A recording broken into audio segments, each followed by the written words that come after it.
په افغانستان کې د کاري فرصتونو نشتوالی له هغو ننګونو څخه دی چې له پخوا راهیسه په هیواد کې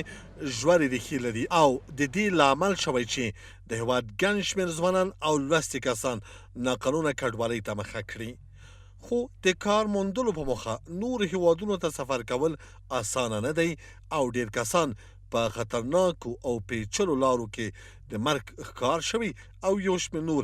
د کوربه او ګاونډي هیوادونو د امنیتي ځواکونو له لوري نیول شوي دي. د افغانستان اسلامي امارت د بهرنیو چارو وزارت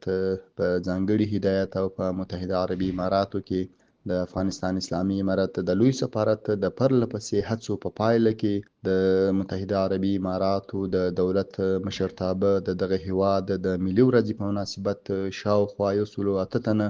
افغانان چې هلته بندیان ول آزاد کړل چې ځینې آزاد شوي افغانان هیواد ته راستانه سول او د پاتې کسانو د راستنېدو بهیر به د اړوندو قانوني پروسو تر بشپړېدو وروسته په نږدې راتلونکي کې بشپړ شي.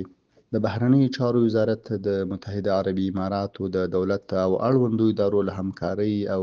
بشردوستانه اقدام څخه مننه کوي او ډاډ ورکوي چې په بهر کې به د افغان بندیانو د قضیو د تعقیب لپاره خپلې هڅې دوامداره وساتي. هممهاله د روسیې رسنیو راپور ورکړی چې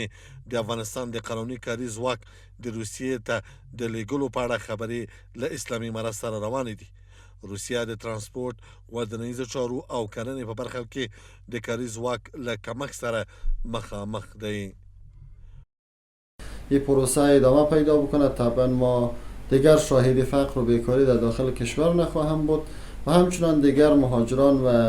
نیروی کار افغانستان مجبور به این نخواهد بود که به صورت غیر قانونی به کشورهای همسایه افغانستان مهاجرت بکنه.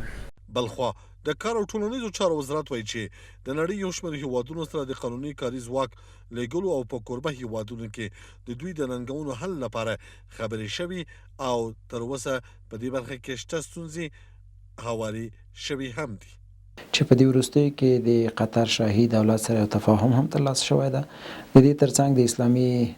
ایران اسلامي جمهوریت سره پرمختګ شوی ده او هڅه دا ده چې هغه د هوکړه لیک مسوده ورته سپارل شوې ده، د نظریاتو تبادله پکې ترسره شوې ده.